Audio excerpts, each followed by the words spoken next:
siang hingga malam tanpa jeda. Harta, tahta, dan pujian manusia seakan selamanya hidup takkan sirna. Padahal waktu terus berjalan, usia tak pernah kembali. Saat nafas benar-benar berhenti, tak ada lagi kesempatan memperbaiki.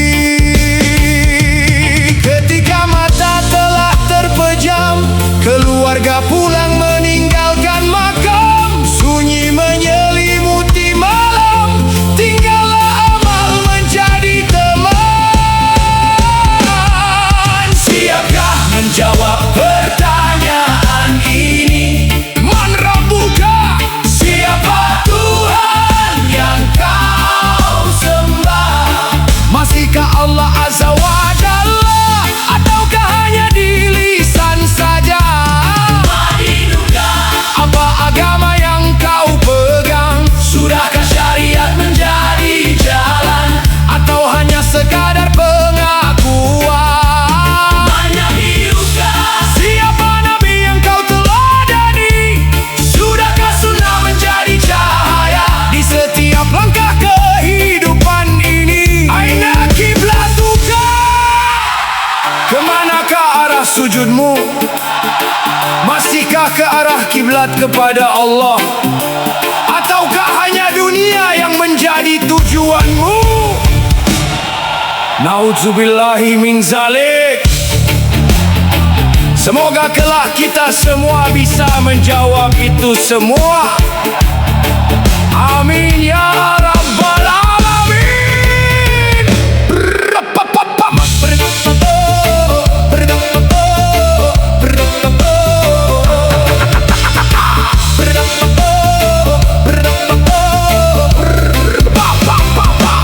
Masih ada waktu untuk kembali sebelum bumi memanggil diri.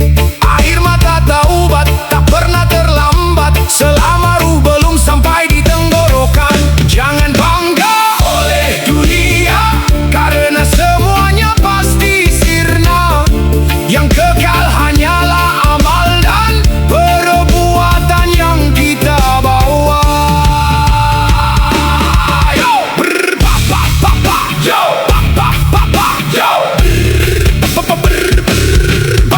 bangunlah sobat, jangan terus tersesat. Hidup bukan sekadar cerita, semua ada hisabnya. Salatmu, sedekahmu, langkahmu, lisanmu, amanahmu, semua pasti tercatat. Tak ada yang terlewat. Hari ini kau bebas memilih, namun esok semua harus dipertanggungjawabkan. Kini izinkan hati bertanya,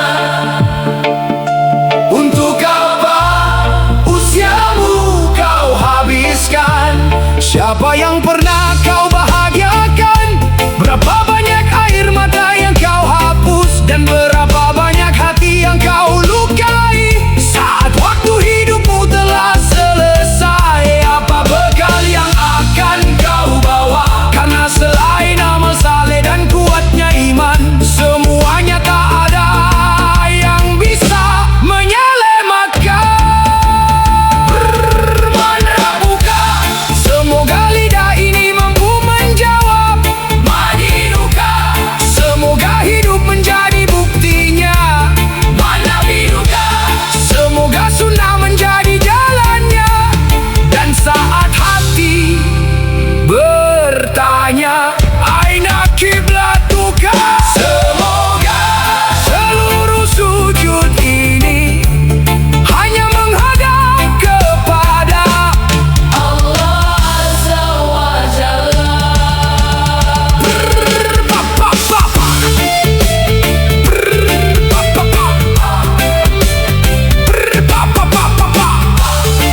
Hari ini masih ada kesempatan. Janganlah tunggu datangnya penyesalan, karena ketika ajal telah tiba, tak ada